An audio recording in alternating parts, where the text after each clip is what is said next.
harus dapat opini itu maksimal, WTP. Itu baru dinyatakan sebagai Anda bertanggung jawab. Kalau tidak, maka ya Anda belum bertanggung jawab. Kan kira-kira gitu. Wajar kecuali ini. Kecuali ini kan kalau nggak dibenahi, berarti kan Anda tidak mempertanggungjawabkan yang pengecualian itu, walaupun mungkin tidak tahu. Tapi WTP itu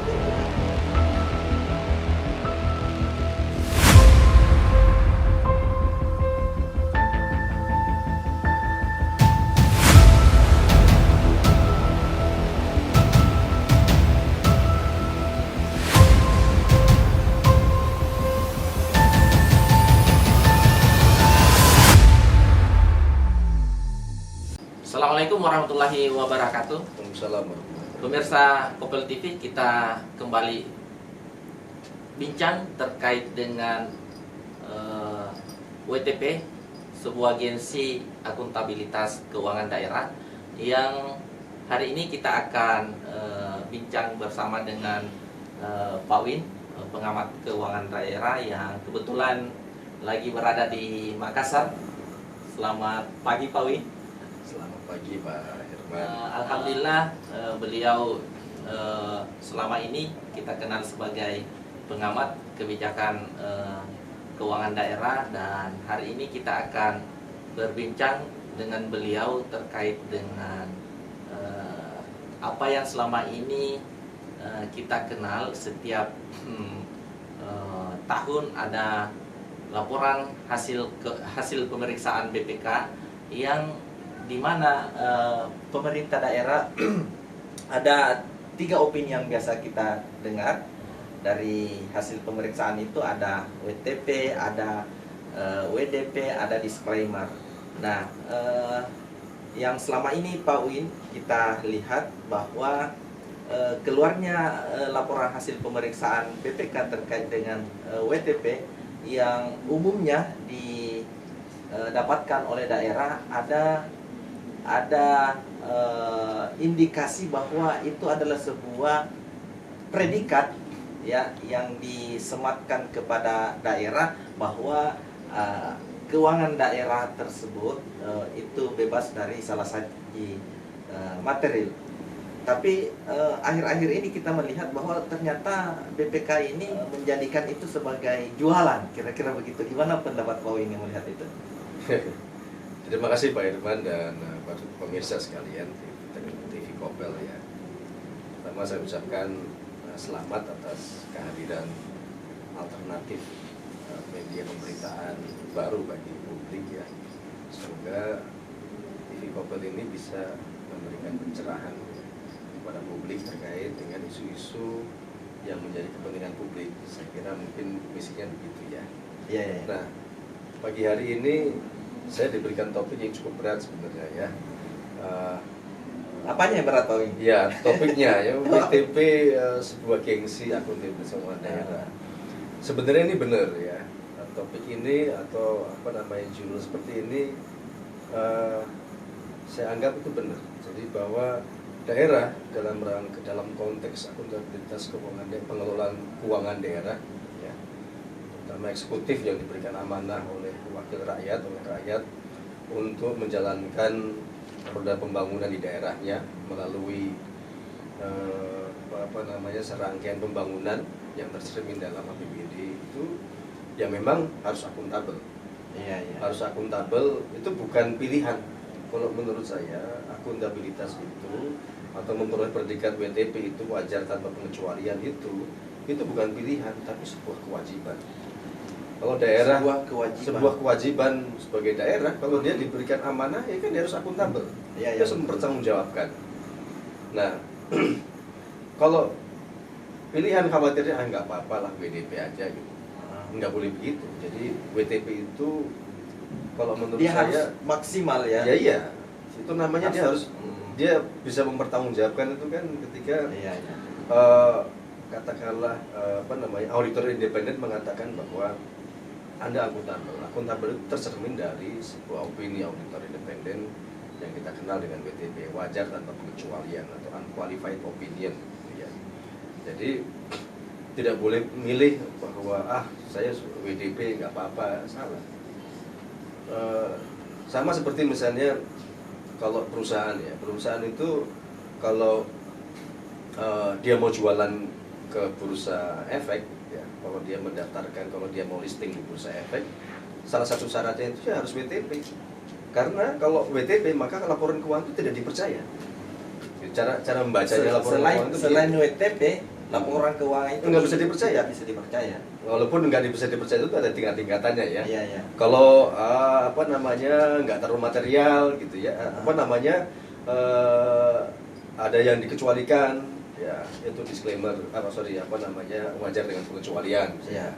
Tidak 100% dipercaya lah kira-kira gitu ya. Tapi WTP itu bukan berarti tidak ada penyimpangan, Pak Wing. Ya nggak ada. Makanya judulnya kan wajar tanpa pengecualian. Wajar, namanya wajar itu bukan berarti kita tidak menggunakan term misalnya benar, ya, tapi wajar. Wajar. Okay. Kenapa disebut wajar ya? Karena apa namanya auditor itu tidak memeriksa 100% buktinya. Oh, berarti Cukup ini sampel sampel-sampel aja, iya, dari beberapa OPD misalnya begitu. Ya, Ataukah bukan masalah OPD-nya, tapi lebih ke nilai-nilai materialitas yang ada dalam APBD itu. Dia punya auditor punya cara itu, lah gitu itu ya. sampelnya per OPD misalnya. Oh enggak juga, tidak. gitu. Jadi dia tidak harus meriksa semua OPD. Misalnya kecamatan enggak harus dia periksa semua kecamatan. Yang sampelnya Pemeriksaan itu, fisik ya. cara ambil sampelnya itu. Cara ambil sampelnya misalnya katakanlah ini dari anggarannya berapa triliun nih misalnya. Iya, iya. Saya ambil kira-kira dengan tingkat keyakinan saya mengambil berapa persen kira-kira begitu. Nah, untuk mengambil sampel ini tentu ada metodologinya, tentu ada dia harus melihat sistem internal kontrolnya yang ada di pemerintah tersebut, organisasi pemerintahan tersebut. Kalau apa namanya internal kontrolnya lemah, dia harus memperbanyak sampel dan seterusnya. Itu metodologi lah gitu ya. Nah, sebenarnya saya tertarik kembali misalnya katakanlah yang tadi Pak Herman sampaikan, jual beli WTP. Nah itu. Nah itu ya ini pembahasannya sebenarnya 3 SS Pak. Tapi kita coba makanya ada yang gitu ya. memplesetkan kan misalnya WTP bukan wajar tanpa pengecualian tapi wajar tanpa pemeriksaan. Itu harus dihindari ya. Tapi saya memahami apa namanya keresahan publik ya terkait beberapa kejadian yang apa namanya yang terjadi di ya termasuk Sulsel ini kan gitu ya. Itu sudah digaruk sama KPK beberapa ya. Ini kan sudah ada beberapa indikasi beberapa daerah ini daerah mencoba memaksakan WTP dengan cara-cara yang tidak dibenarkan gitu ya. Dan saya jadi teringat Bang Napi sebenarnya ya. Kejahatan itu karena ada niat dan kesempatan kira-kira gitu. Nah, bukan karena ada niat tapi juga kesempatan. Ada kesempatannya juga. Jadi saya sih berharap ya ini memang menjadi auditor tidak mudah ya. Godaannya cukup besar, bukan cukup besar, sangat besar. Ya sama seperti pegawai pajak segala macam ya. Menjadi auditor itu ya godaannya besar. Godaannya besar itu ya terkait dengan iming-iming seperti itu. Oleh karena itu memang auditor itu dituntut selain independen dia juga punya apa namanya karakter diri lah gitu ya, untuk tidak mau main-main dengan pertanggungjawaban pemerintahan ini, karena dia bukan hanya dipertanggungjawabkan di akhirat gitu ya, tapi dia harus lihat dampaknya. Begitu dia membuat opini palsu, maka dampaknya seluruh pengguna laporan keuangan itu menjadi tertipu semua. Saya ulangi lagi ya, tertipu. Begitu dia membuat opini yang palsu, maka pembaca laporan keuangan itu menjadi tertipu semua. Dampak kebohongannya itu luar biasa gitu. Saya sih masih tetap meyakini ya teman-teman ya, PPK yang kebanyakan adik-adik kelas saya itu mereka cuma punya integritas yang baik. Makanya saya berharap juga ini apa namanya dua hal ya, selain auditornya juga yang auditannya yang diperiksa juga ya jangan coba-coba melakukan perbuatan yang seperti itu. Mending kita benahi tata kelola di pemerintahan, tata kelola keuangan khususnya, dan saya yakin juga peraturan atau regulasi terkait masalah pengelolaan keuangan ini kan cukup rigid ya, cukup banyak yang kita bisa jadikan patokan. Itu aja kita benahi. Kalau teman-teman sudah on the right track ya, saya berharap juga sistem remunerasi di daerah juga dibenahi.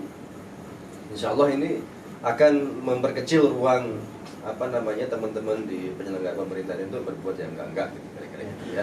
Pak Win, saya highlight tadi soal kesempatan ini kan pemerintah pusat ya itu akan memberikan penghargaan kepada pemerintah daerah kalau WTP dalam bentuk dana insentif daerah DID. Kira-kira Sebenarnya saya apakah nggak ini menjadi setuju. kesempatan bagi dua belah pihak yang diperiksa dengan yang terperiksa? Ya, sebenarnya baik itu mata kira-kira. benar, Ya. itu kans gitu ya. Nah, Tapi kalau saya itu kayak anak kecil dikasih gula-gula gitu. ya. Ya kan? Anak kecil itu kan orang yang cuma manut karena ingin mengharapkan sesuatu gitu ya dari orang tuanya. Kalau mau dikasih permen dia harus berbuat baik segala macam gitu. Harusnya enggak begitu ya, nggak boleh dikasih insentif. Karena tadi saya kembali ke pembicaraan saya di awal, WTP itu sebuah kewajiban gitu. Iya, iya. Jadi saya nggak dapat insentif nggak apa-apa lah, salah cara berpikir kayak gitu. Jadi dia harus berpikir bahwa mendapatkan opini WTP itu kewajiban, harus, tidak boleh tidak. Meskipun ada opini yang lain. Iya, WTP opini yang lain itu kan jelek. Iya, jelek. Ya, opini meskipun qualified, ya. Iya. Wajar dengan pengecualian, menurut saya itu jelek. Gitu. Harus dapat opini itu maksimal, WTP. Itu baru dinyatakan sebagai Anda bertanggung jawab. Kalau tidak, maka ya Anda belum bertanggung jawab. Kan kira-kira gitu. Wajar kecuali ini. Kecuali ini kan kalau nggak dibenahi, berarti kan Anda tidak mempertanggungjawabkan yang pengecualian itu, walaupun Iya. mungkin tidak tahu Tapi material. WTP itu kan juga ada temuan-temuan Pak Wing ya. Iya, Iya, ada pasti ada temuan-temuan. temuan-temuan. Terus Temuan. itu kenapa mendapat predikat WTP kalau misalnya antara UWDP, WTP itu juga masing-masing Mereka ada punya temuan. ukuran tersendiri, Pak. Oh, ada ukuran. Jadi apa namanya? Ada sih penyimpangan, tapi tidak material, itu Oh, tidak akan iya, pengaruh iya. sama opini gitu. Ada penyimpangan, bendahara apa namanya selisih kasnya ada 10.000, Iya, iya. diambil dia ngakuin itu bendaharaan itu.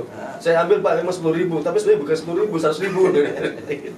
Iya, tapi kan dibandingkan dengan jumlah yang dia kelola itu nggak material. 100.000 itu nggak dianggap material.